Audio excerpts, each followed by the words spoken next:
I used to believe that I was born in the wrong body, and the adults in my life, whom I trusted, affirmed my belief, and this caused me lifelong, irreversible harm. She can get the care she wants, even without her parents wanting to consent to it. Absolutely. She's 16, so she's allowed to make her own choices. How does she pay for it? They'll figure it out. After dominating the culture wars for years, gender radicals are finally facing a wave of long overdue pushback.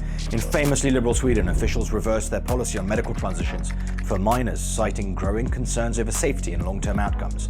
The other Nordic countries, Denmark, Finland, and Norway, all followed suit. In the UK, J.K. Rowling, long condemned for her stance on sex and gender, was vindicated by a major Supreme Court ruling. Athletes such as Iman Khalif and Lin Yu-ting winning gold medals at the Olympics in women's boxing triggered international outcry. She is very upset.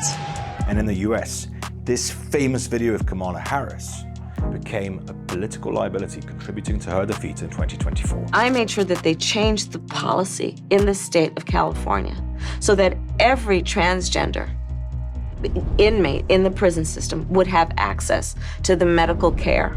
Now, with a new administration in Washington, gender transition treatments for minors are under federal scrutiny. President Donald Trump has signed an executive order blocking federal funding for such procedures for anyone under the age of 19. But whilst the US is slowly but surely turning more conservative, New York City remains a bastion of progressivism. Democratic Socialist running for New York City mayor has proposed a bold plan to spend $65 million in taxpayer funds to expand gender-affirming care for transgender New Yorkers, including minors. Could provide $65 million of funding for gender-affirming care, the same amount of funding with the federal government to pull out local providers for that kind of work. This is why Visegrad24 partnered with Sage Ops and sent out an undercover journalist to investigate and infiltrate several organizations over the course of a few weeks. The Forney Center, the nation's largest LGBTQ youth shelter, Care for the Homeless, a publicly funded healthcare nonprofit, the Institute for Family Health, a major federally qualified health center, and New York's Office of Children and Family Services. What we found is a hidden system offering gender transition services to minors, often without their parents' knowledge or consent. Staff at multiple taxpayer-funded organizations described fast-tracking youth as young as 16 into hormone therapy and even surgical referrals. Caseworkers explained how teens were encouraged to cite emotional abuse or transphobia at home to trigger state custody, bypassing parental rights entirely. Behind closed doors, confidential housing, medical care, and transition-related treatments were arranged, funded by Medicaid and federal grants. These are not fringe players. They are major government-supported institutions. We launched this investigation because children deserve protection, parents deserve a voice, and taxpayers deserve to know where their money is going.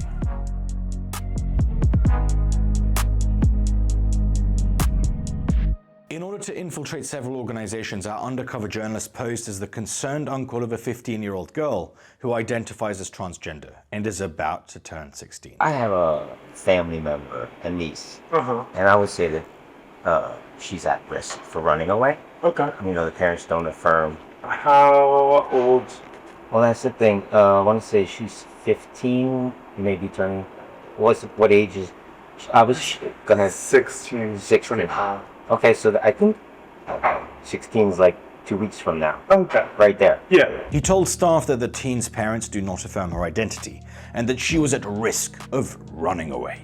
What he uncovered was a coordinated system that fast-tracks minors into medical transition, often without informing or involving parents. Our first stop was the Forney Center, located in Manhattan.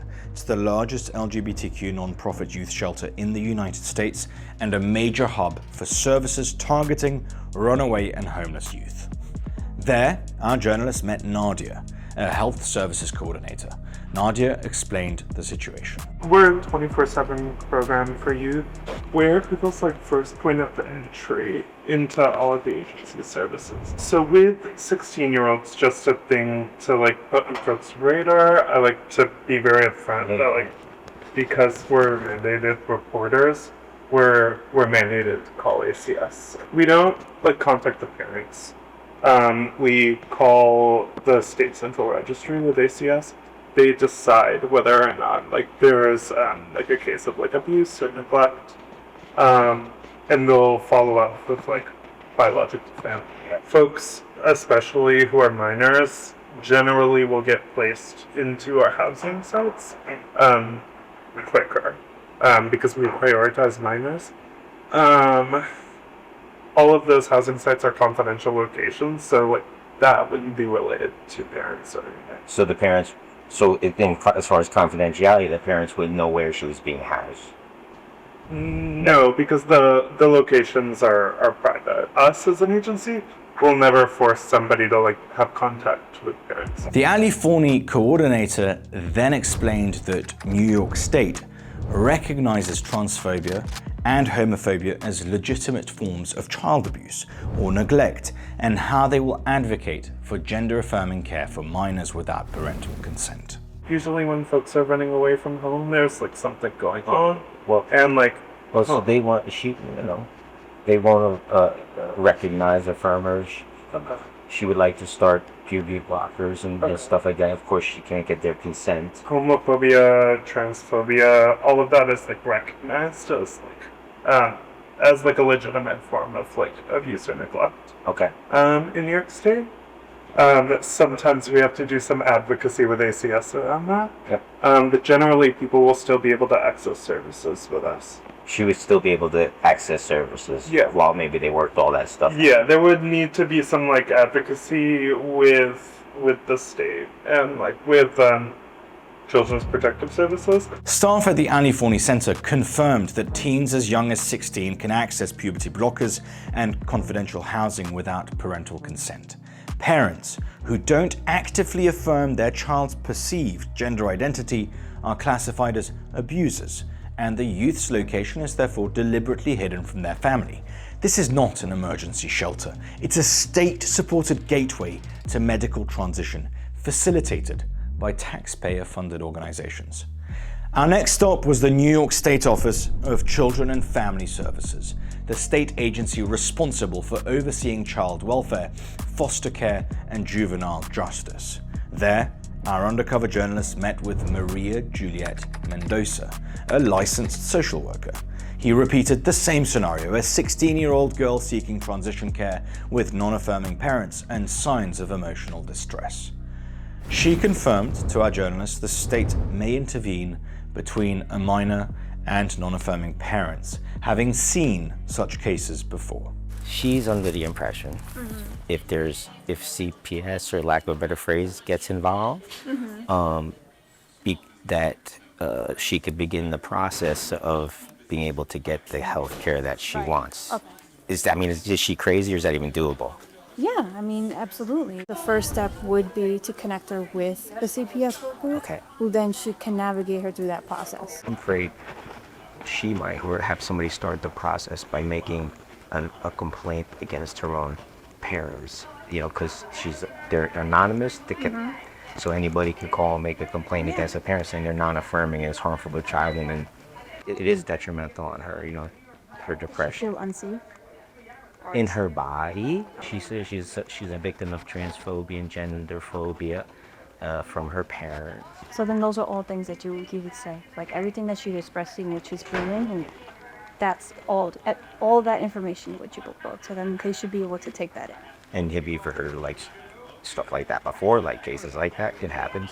All right, so then the parents can be put on notice, like you need to get with the program. She can get the care she wants, even without her parents wanting to consent to it. Absolutely. She's 16, so she's allowed to make her own choices. Everything you read, it says the parents have to give consent in New York State. Yes and no, but it really kind of depends. I think she Every found situation is different. I think she found like a loophole, if you will. Yeah, everyone's scenario is always different. This loophole was also confirmed by Nadia from the Ali Forney Center.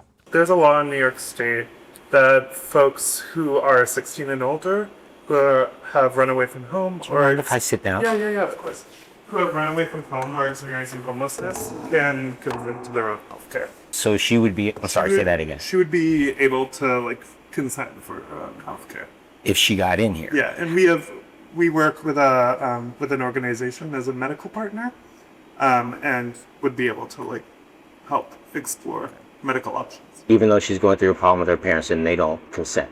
Yeah. The Ali Forney coordinator is referring to an amendment to Section 2504 of New York's public health law proposed by Governor Kathy Hochul and effective as of March 2023, which allows homeless or runaway minors 17 years old or younger to receive gender-affirming medical treatments at their own consent. The medical part can happen relatively swiftly. Okay. Generally at 16, we're not looking at we're looking at blockers as an option. Mostly what you're looking for is buying time. And we absolutely can prescribe those. Okay, so they could be prescribed here for her, Yeah. and her parents wouldn't know. Our investigation next led us to Care for the Homeless, a publicly funded nonprofit that provides shelter and healthcare services across New York City. There, we met with Jonathan Ramos, the organization's chief program officer. Our undercover journalist described the same scenario: a 16-year-old girl whose parents won't support her gender identity and who wants to begin medical transition. I have a situation with my niece. Okay. She's at risk of running away. Her parents don't affirm her. Okay. Okay. She's 16. Okay. She needs to start medical care. Okay. She wants the blockers, HRT, and eventually. Yeah. Okay. She's been talking about the Forney Center. Mm-hmm. I don't know. She's been told things, and I don't know if you guys work with them or. We do. She spoke with Forney. They said, yeah, if they'll be able to get her in. Okay. And that since she's 16, she'll get prioritized housing. Okay. Okay. Yeah. And that Forney won't, be involved in contact with parents or anything like that. Yep. They're really good at that. That she could begin the process to get the care, and they were saying, to get HRT and hormone replacement therapy right on premises. They were telling her that the doctors are on premises. Yeah. So they partner with IFH, Institute for Family Health. Okay. And that's their partner that comes on site to provide care. So they're absolutely telling her the right thing. Even without the parental consent. Correct. So New York State, where we can start care, without the parental consent. Ramos confirmed that Care for the Homeless works directly with both the Forney Center and the Institute for Family Health to coordinate medical care, including hormone therapy and surgical referrals for minors. What if she wanted to continue with surgeries? Yeah, well, so then they would make recommendations from there. They either would recommend a partner if they can't necessarily do it themselves. Yep. But the great thing about that programming is that they will assign a care coordinator or a case manager, and so they'll help her navigate all of it. Yeah. A senior official at a publicly funded nonprofit openly described a pipeline that moves minors without parental involvement through the medical transition, including referrals for surgery. Case managers help them navigate the process, and the entire system operates on public dollars, Medicaid, and federal grants. To better understand how medical services are delivered to minors, we visited the Institute for Family Health, a major federally qualified health center that partners with the Forney Center. There, our undercover journalist spoke with Linda Ray Gonzalez, a staff member familiar with the organization's gender-related care programs. Do you know if the doctor does HRT? Yes, and in the blockers, the parents don't affirm her. And how can that process go? Does she consent for herself? Yes. Okay. Because she's under the impression she needs her parents' consent. No. The patient has to come in. So Yes. the patient, they can come by themselves. Since it's those type of services, we don't have to inform the parent. Have you ever heard of the Forney Center? Yeah, She's thinking she might go there. that's here. What's your thoughts on Forney? Doctors are great for the ones we have for Forney, in particular, Dr. Santillana. He's really, Which one? Sorry. Really Dr. Dr. Santillana. Really Okay. good. He's good. He's incredible. The Institute for Family Health not only confirmed their partnership with Forney, but also emphasized that they do not require parental consent for minors seeking gender transition care, including puberty blockers and hormone therapy. Most of the team within Forney have probably gone through a transition themselves. Gotcha. The team who works with Forney, they normally have someone at the front desk, by the entrance, who greets the patients. So they kind of have a concierge process. Right. So the patients don't even have to go through the front desk. They're Hello. they're they're just escorted in. The Institute for Family Health helps deliver gender transition treatments directly to minors without parental knowledge, while relying heavily on federal funding. As a government-supported health center, their programs are structured to bypass traditional medical gatekeeping in favor of ideologically aligned care pathways. Since the Forney Center, Care for the Homeless, and the Institute for Family Health are all providing minors access to gender-affirming care absent of parental consent, it begs the question, who's paying for this? How does she pay for it? They'll figure it out. There'll be an eligibility enroller. Since she's under 18, she'll be eligible for Medicaid chip, and they'll help her sign up, everything. So they'll Forney actually will start the process, and then IFH will do any pieces that they need to do. IHF, and are they the ones that supply the doctors? So the doctors come through them.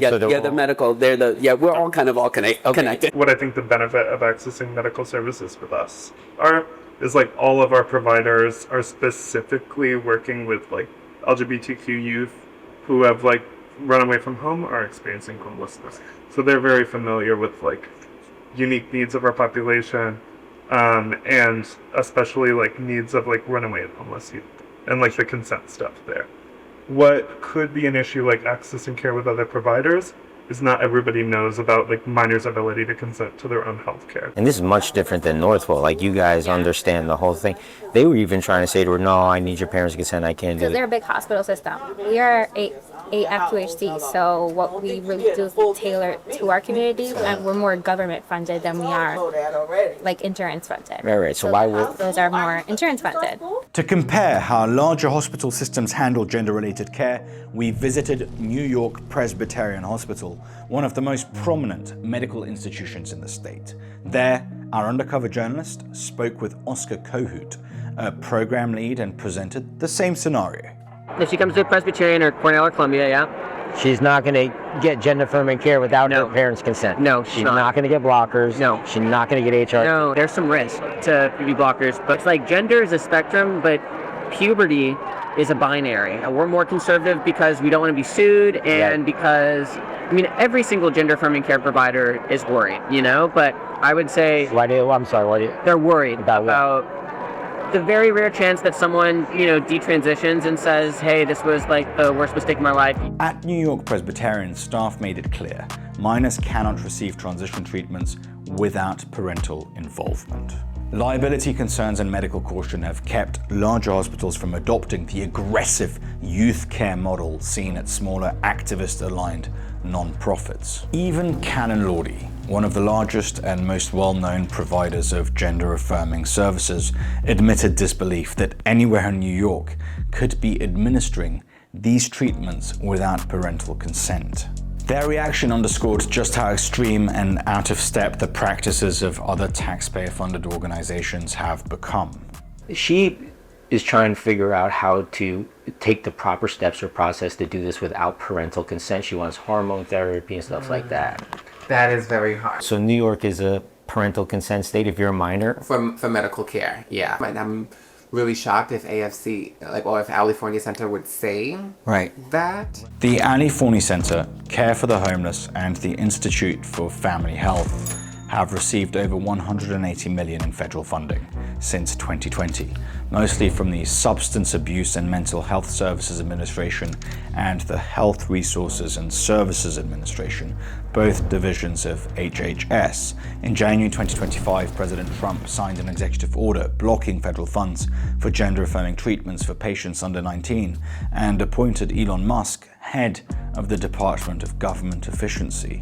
What is the Trump effect on your industry now? We're waiting to find out. I think the biggest risk we could face is if the Trump administration decides to withhold the federal piece of Medicaid dollars. Are you guys worried now with Yes. that with Trump coming in that they'll cut services? Definitely. I mean, yeah, we have a whole ops group working on, backup plans, options. What can we do if, They'll even mention Elon Musk be like, they're going to defund this stuff and that's that.